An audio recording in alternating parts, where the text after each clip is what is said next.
Friends, Ram Ram. Friends, आज का topic journal से ही है और आज का जो ट्रांजेक्शन वो बेस्ड है GST purchase and GST sales. आइए आज इसकी चर्चा करते हैं।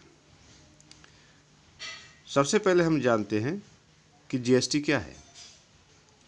फ्रेंड, जैसा हम जानते हैं कि गवर्नमेंट के रेवेन्यू का जो सोर्स होता है वो मेजर सोर्स होता है टैक्स। टैक्स आप जानते हैं कि एक होता है डायरेक्ट टैक्स होता है, एक इनडायरेक्ट टैक्स होता है। डायरेक्ट टैक्स अभी कुछ समय पहले ही लोगों ने आईटीआर फाइल किया था, जिसका लास्ट डेट 31 जुलाई हुआ था। डायरेक्ट टैक्स में क्या होता है कि जो इनकम जनरेट करता है, जो इनकम को कमाता है, गवर्नमेंट उससे टैक्स लेती है। इनडायरेक्ट टैक्स का क्या मतलब होता है कि जिस पर्सन को ये टैक्स देना होता है, गवर्नमेंट उससे डायरेक्ट नहीं ले पाती है। क्यों? क्योंकि पर्सन यहाँ पे अननोन होता है। जैसे मैं एक बेसिक एग्जांपल ले रहा हूँ कि एक ग्रॉसरी का शॉपकीपर है। अब ग्रॉसरी का शॉपकीपर ऑब्वियसली ग्रॉसरी के आइटम्स ही सेल करेगा। जितने भी आइटम सेल करेगा ग्रॉसरी का शॉपकीपर, गवर्नमेंट उस पर टैक्स लेती है। लेकिन अब ये गवर्नमेंट को कैसे पता कि सपोज करिए कि हमको अभी राइस बाई करना है, तो गवर्नमेंट को पता ही नहीं कि वो राइस कौन सा पर्सन बाई करने आएगा या कौन सा पर्सन बाई करेगा। ये तो सर्टेन ही नहीं है, ये अननोन है। तो गवर्नमेंट ने क्या बोला कि भाई बायर तो अननोन है लेकिन सेलर तो नोन है ना। सेलर का तो मुझे पता है ना कि भाई ये सेलर है, ये आइटम बेचेगा, चाहे आज बेचे चाहे कल बेचे। तो गवर्नमेंट ने क्या किया कि जो सेलर होता है उसको इंस्ट्रक्शन दिया एज पर लॉ। मैं तो इंस्ट्रक्शन ऐसे वर्ड यूज़ कर रहा हूँ, एज पर लॉ, कि अगर तुम कोई गुड्स सेल करते हो तो जिस पर्सन को सेल करोगे उस पर्सन से टैक्स कलेक्ट कर लो और वो टैक्स लाकर मुझे डिपॉजिट कर लो। ये जो मिडिल मैन का काम कर रहा है सेलर, और ये बायर्स जो टैक्स कलेक्ट करके गवर्नमेंट को दे रहा है, तो गवर्नमेंट का बायर से कोई डायरेक्ट रिलेशनशिप नहीं हो रहा है। बायर का गवर्नमेंट से यहाँ पे इनडायरेक्ट रिलेशनशिप हो रहा है। इसीलिए इस टैक्स को इनडायरेक्ट टैक्स कहा जाता है।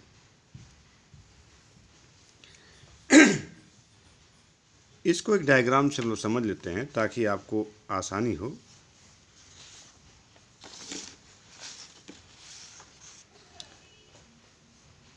जैसे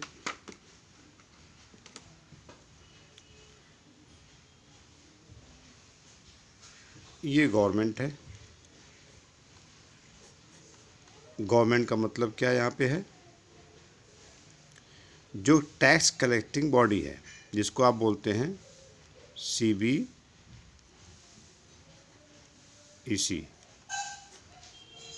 या हम इसे कह लें जीएसटी डिपार्टमेंट। ये गवर्नमेंट है। गवर्नमेंट क्या करती है? सेलर को टारगेट करती है। टारगेट का सेंस यहाँ पे है कि सेलर को as per GST law instruction मिलता है कि सेलर, मैं यहाँ पे ले रहा हूँ बायर को, ठीक है। गवर्नमेंट का डायरेक्ट कनेक्शन बायर से नहीं हो पाता है, क्योंकि बायर क्या है? बायर क्या यहाँ पे है? बायर है अननोन। बायर क्या है? ये अननोन है, क्योंकि गवर्नमेंट को पता नहीं ना कि कौन ये गुड्स परचेज करने वाला है। बायर तो अननोन है। तो गवर्नमेंट क्या करती है? इसको इंस्ट्रक्शन करती है कि सेलर, जो भी प्रोडक्ट तुम सेल करो, चाहे जिसको भी करो, उससे क्या करोगे? कलेक्ट करो टैक्स। कलेक्ट करो टैक्स और लाकर मुझे जमा कर दो। इतनी बातें क्लियर फ्रेंड। तो सेलर क्या करता है, कलेक्ट करता है और लाकर यहाँ पे डिपॉजिट करता है। इसीलिए इसको बोला गया है इनडायरेक्ट टैक्स। गवर्नमेंट का टैक्स पेयर से डायरेक्ट रिलेशनशिप नहीं होता है, गवर्नमेंट का टैक्स पेयर से रिलेशनशिप होता है इस मिडिल मैन के थ्रू, जिसको कि आप सेलर जानते हैं। सेलर क्या होता है, टैक्स कलेक्ट करके गवर्नमेंट को डिपॉजिट करता है। जबकि इनकम टैक्स या डायरेक्ट टैक्स में क्या होता है कि गवर्नमेंट और जो कंज्यूमर इनकम अर्नर होता है, जो गवर्नमेंट होता है, जिसको कि आप कहते हैं सीबीडीटी, गवर्नमेंट और इनकम,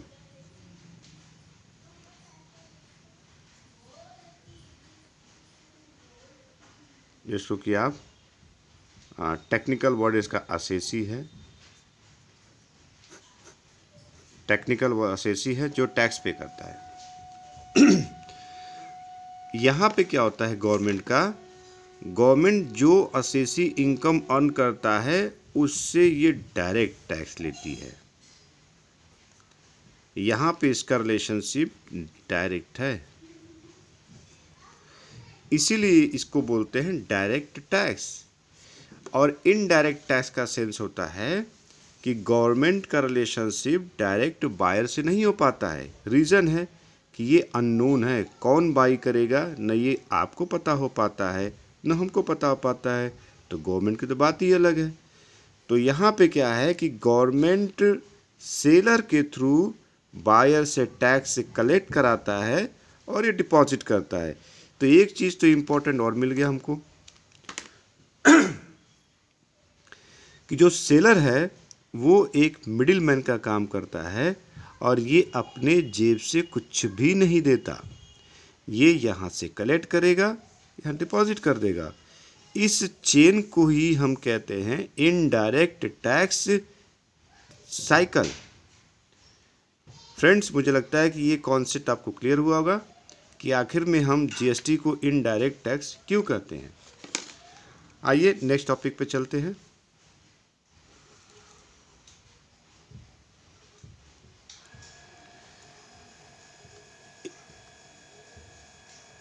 जीएसटी क्या है? It is an indirect tax that is payable by final consumer. एक वर्ड आपको और मिला यहाँ पर कि ये फाइनल कंज्यूमर कौन है। ये फाइनल कंज्यूमर कौन है? फाइनल कंज्यूमर को मैंने नेक्स्ट पॉइंट पे डिफाइन किया है कि फाइनल कंज्यूमर जो होता है, one who does not resale the goods and services but consume for itself. ये क्या करता है? Consume for itself. मतलब ये हो गया कि जैसे देखिए, जब भी सेल परचेज होता है उसमें क्या होता है कि एक पर्सन दूसरे को सेल करता है और दूसरा बाई करता है। तो ये प्रोसेस चलता रहता है। जैसे मैन्युफैक्चरर ने मैन्युफैक्चरिंग किया, उसने बेचा डिस्ट्रीब्यूटर को, डिस्ट्रीब्यूटर जो है होलसेलर को, होलसेलर क्या करता है? रिटेलर को, और फाइनली रिटेलर क्या करता है? कंज्यूमर को गुड्स या सर्विस सप्लाई करता है। तो इसका मतलब क्या हुआ कि एक चेन बना हुआ है और इस चेन के मार्फत से गुड्स जो है फाइनल कंज्यूमर तक पहुंच जाता है। जैसा कि मैंने यहाँ पे लिया है, ये मैंने चेन क्रिएट किया है, शिव, नंदी, महादेव और श्याम। शिव को मान लीजिए मैन्युफैक्चरर, तो मैन्युफैक्चरर, होलसेलर, रिटेलर और कंज्यूमर। तो जो गवर्नमेंट टैक्स लेना चाहती है वो इनसे नहीं लेगी, इनसे नहीं लेगी, इनसे नहीं लेगी, फाइनल कंज्यूमर से गवर्नमेंट टैक्स लेना चाहती है। क्यों? क्योंकि जो गुड्स कंज्यूम करेगा वही तो टैक्स देगा। भाई ये तो केवल मिडिल मैन का काम कर रहा है ना। गवर्नमेंट को कंज्यूमर तक पहुंचाने का जो मीडियम होता है वो होता है सेलर। गवर्नमेंट को यहाँ तक पहुँचने के लिए जो मीडियम होता है सेलर, तो सेलर एक भी हो सकता है, सेलर कई हो सकते हैं। अगर हम चेन की बात करेंगे तो इसी में कई चेन क्रिएट कर लीजिए कि सेलर में नंबर 1 मैन्युफैक्चरर, डिस्ट्रीब्यूटर, फिर उसके बाद होलसेलर, फिर रिटेलर, बीच में स्टॉकिस्ट भी आ सकता है। तो उस चेन के माध्यम से गवर्नमेंट यहाँ पहुँचती है, इसीलिए इसको कहते हैं फाइनल कंज्यूमर। अब ये फाइनल कंज्यूमर क्या करता है, मैंने यहाँ बताया कि जो फाइनल कंज्यूमर होता है वो गुड्स को फर्दर सेल नहीं कर देगा, वो क्या करेगा, कंज्यूम करेगा, वो यूज़ करेगा। ये हो सकता है ये डोमेस्टिक पर्पज के लिए भी यूज कर सकता है, हो सकता है ये बिजनेसमैन भी हो सकता है, ट्रेडिंग ऑर्गेनाइजेशंस भी हो सकते हैं, जो उस गुड्स को, उस सर्विस को अपने ही कंसर्न में यूज कर ले, तो उसको हम कहते हैं फाइनल कंज्यूमर। तो अल्टीमेटली जीएसटी का पेमेंट फाइनल कंज्यूमर ही करता है। इतनी बातें क्लियर फ्रेंड। अब आते हैं नेक्स्ट पॉइंट पे। नेक्स्ट पॉइंट पे क्या है कि टाइप्स ऑफ जीएसटी है। टाइप्स ऑफ जीएसटी, क्योंकि जीएसटी क्या है ना कि इस पे सेंटर और स्टेट दोनों अपना राइट क्लेम करते हैं। तो अब भी आप प्रैक्टिकल लाइफ में जब भी गुड्स बाई करिए, हाँ गुड्स पक्के में बाई करिए, कच्चे में बाई मत करिए। कच्चे मतलब कि जो बिल नहीं देते हैं, जीएसटी नहीं पे करते हैं, तो उनको बिल क्या है कि वो जो ओरिजिनल बिल वो नहीं शो किया जाता है, वो केवल एस्टिमेट दे दिया जाता है।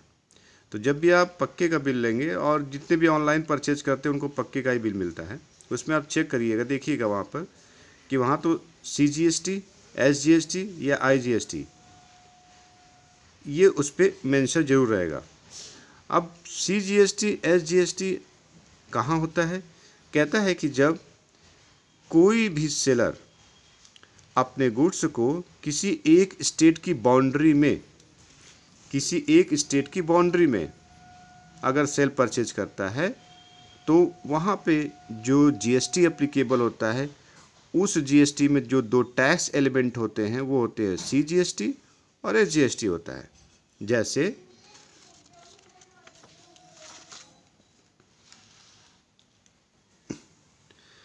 जैसे सपोज करिए एक स्टेट की बाउंड्री ये है उत्तर प्रदेश, यूपी। अब ये सेलर है और ये बायर है। अगर इसी बाउंड्री के अंदर, मतलब स्टेट के अंदर अगर सेल परचेज होता है, ठीक है, तो इसको क्या कहते हैं, इस सेल परचेज को बोलते हैं इंट्रा स्टेट। इंट्रा स्टेट में क्या होता है कि इसमें 2 प्रकार के जीएसटी लिए जाते हैं।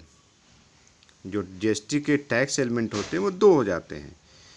एक हो जाता है CGST और दूसरा हो जाता है SGST।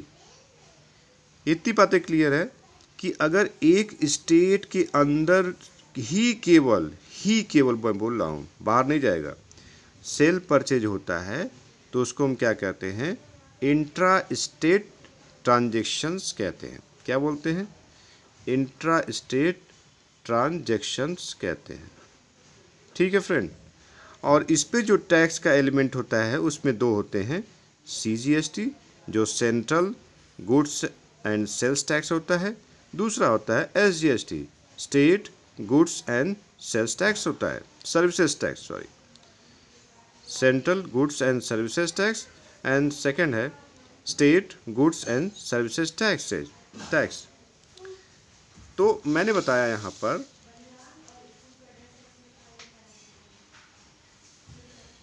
कि जो इंट्रा स्टेट में ट्रांजैक्शन होता है वहाँ पे जो टैक्स के 2 एलिमेंट आ जाएंगे, वो CGST central goods and services tax और SGST state goods and services tax.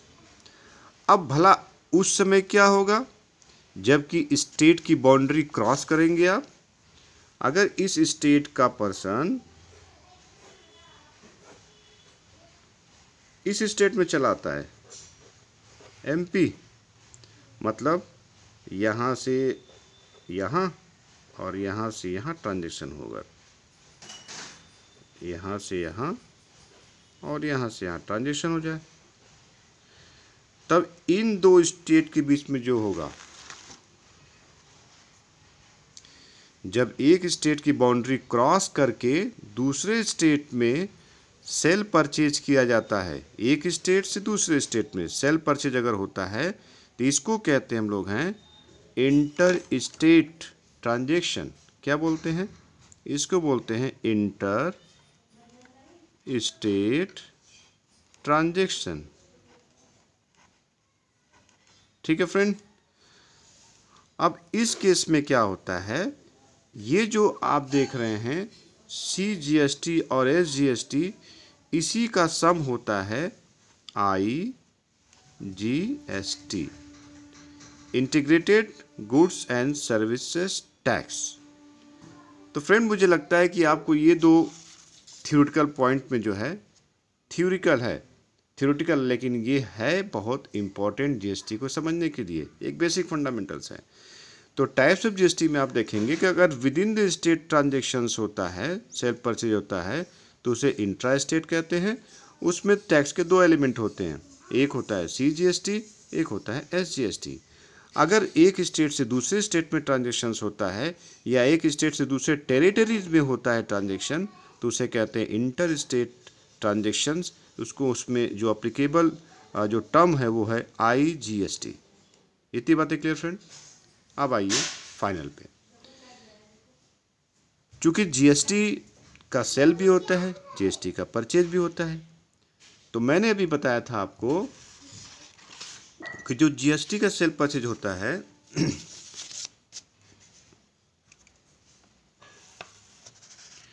इस पॉइंट को फिर से एक बार देख लेते हैं। जो GST का सेल परचेज होता है उसमें गवर्नमेंट का डायरेक्ट लिंक बायर से नहीं होता है, या इसको कहें कि टैक्स पेयर से नहीं होता है। वो सेलर को मीडिएटर बना के उससे टैक्स कलेक्ट करा के अपने पास लेती है। अब देखिए कि जब सेलर टैक्स कलेक्ट करता है तो मैंने तो यहाँ पे बायर को लास्ट बायर मान लिया था, लेकिन जब हम चेन की बात करेंगे, देखिए ये मैंने चेन क्रिएट किया था। जब चेन की बात करेंगे तो ये सेलर है, इससे कलेक्ट करेगा, गवर्नमेंट जमा कर देगा। ये सेलर इससे कलेक्ट करके गवर्नमेंट जमा कर देगा। लेकिन ये भी तो परचेज किया होगा तभी तो ये सेल करेगा, ये भी तो परचेज का तभी तो सेल करेगा। तो चूंकि टैक्स का बर्डन फाइनल कंज्यूमर पे ही पड़ेगा, तो जो टैक्स कलेक्ट कर रहे हैं, पे कर रहे हैं, टैक्स कलेक्ट कर रहे हैं, पे कर रहे हैं, उसका क्या होगा? उसका सीधा सा मतलब होता है कि ये जो अपना टैक्स पे करेगा इसी से वसूल कर लेगा, उसके बाद एक्सेस ही पे करेगा। मैं इसको जब एनालिसिस करूँगा तो मैं बताऊँगा। जब ये टैक्स कलेक्ट करेगा तो जैसे मैंने एग्जांपल ले लिया, यहीं पे देख लीजिए। अब उतना वेट क्यों करे कोई, उतना वेट नहीं करना चाहिए। मैं कह रहा हूँ कि जैसे शिव ने परचेज किया कोई गुड्स, तभी तो सेल करेगा। शिव ने परचेज किया, अब इसको इसने सेल कर दिया। तो जब शिव ने परचेज किया है तो देखिए 10 रुपये का टैक्स वो पे कर रहा है। माना मैंने यहाँ पे कि 10% GST एप्लीकेबल है, तो ये टैक्स गवर्नमेंट को जमा कर दिया होगा। अब जब शिव इसको यहाँ पे सेल करेगा तो ऑब्वियस सी बात है कि 100 रुपये का गुड्स महंगा ही बेचेगा, प्रॉफिट ऐड करके बेचेगा। तो शिव नंदी से कलेक्ट कितना कर रहा है? 11 रुपये। लेकिन जो शिव पे कर चुका है वो इसमें से लेस कर देगा, एडजस्ट कर लेगा। इसका मतलब इसने अपना पैसा जो गवर्नमेंट दिया तो वो ले लिया। क्यों? क्योंकि भाई मेरा ड्यूटी केवल कलेक्ट करके देना है, मैं कंज्यूमर थोड़ी ना कोई टैक्स पे करूँगा। कंज्यूमर तो ये है श्याम, फाइनल यही गवर्नमेंट को पैसा देगा पूरा।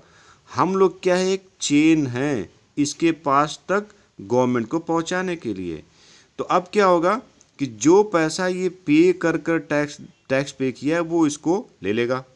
तो वैसे ये भी करेगा क्योंकि ये भी फाइनल कंज्यूमर नहीं है। ये कितना पे किया है? 11 रुपया। वसूल कितना कर रहा है?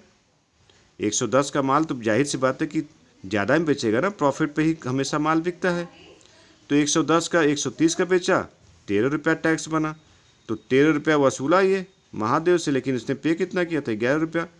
तो ये भी अपना घटा लिया। मतलब जो टैक्स नंदी ने पे किया तो उसने वसूल कर लिया, इससे वसूल कर लिया। अब ये क्या कर रहा है? इसको सेल करेगा 150 का। अब ये है फाइनल कंज्यूमर। तो जो फाइनल कंज्यूमर है उससे वसूला इसने 15 रुपया। अब 15 वसूल लिया ना, लेकिन ये पेमेंट तो 13 कर चुका था। तो ये थोड़ी ना फाइनल कंज्यूमर के टैक्स पे करता है गवर्नमेंट को, अपना टैक्स ये वसूल लिया, तो बाकी पैसा ये पे कर दिया। तो देखिए शुरू में 10 आया, इसके माध्यम से 1 आया, इसके माध्यम से। ये एक्चुअल में ये पे नहीं किया है, ये पे यही करेगा, लेकिन ये कलेक्शन के थ्रू आ रहा है। ये इसने पे किया, ये इसने पे किया, कुल टोटल देखें तो 15 रुपया फाइनल कंज्यूमर से गवर्नमेंट चाहिए। 10 + 1 2 एंड 2, ये हो जाएगा 5, ये 10 15 रुपीज़ आ गया। ये एक चेन है गवर्नमेंट को यहाँ तक पहुँचाने के लिए, ये टैक्स कलेक्ट करने के लिए। ठीक है फ्रेंड, तो मैंने यहाँ पे नोट किया है जो जीएसटी पेबल है वो क्या होता है कि आउटपुट टैक्स। अब ये आउटपुट टैक्स क्या होता है मैं बता रहा हूँ, minus input tax. Output tax का मतलब होता है फ्रेंड कि जो जीएसटी पर टैक्स कलेक्ट होता है, जो जीएसटी सेल्स पर कलेक्ट होता है उसको आउटपुट टैक्स कहते हैं, और जो जीएसटी परचेज पे होता है उसे इनपुट टैक्स कहते हैं। तो इसको हम लिख सकते हैं, ये पेबल वाला है, ये कलेक्ट किया गया है, ये कलेक्ट है और ये पेबल है। तो मैंने कहा ना कि आउटपुट मतलब होता है जो आपने कलेक्ट किया। तो जो आपने कलेक्ट किया है उसमें से जो आप पे किए उसको घटा दीजिए, क्योंकि आप तो फाइनल कंज्यूमर हैं नहीं। इसका मतलब ये हुआ कि अगर आप फाइनल कंज्यूमर हैं तब आप ये नहीं कर सकते हैं। क्यों? क्योंकि फाइनल कंज्यूमर को जीएसटी का डिडक्शन नहीं मिलता है, खास करके जब वो एसेट परचेज करता है। इस पर डिटेल चर्चा बाद में करेंगे। बहरहाल मेरा जो टॉपिक है वो जीएसटी पेबल का सेंस बताना है। तो आउटपुट टैक्स जो आपने कलेक्ट किया है माइनस जो आप पे कर चुके हैं उसको आप यहाँ से लेस कर देंगे, तो ये जो अमाउंट आएगा वो आएगा जीएसटी पेबल का।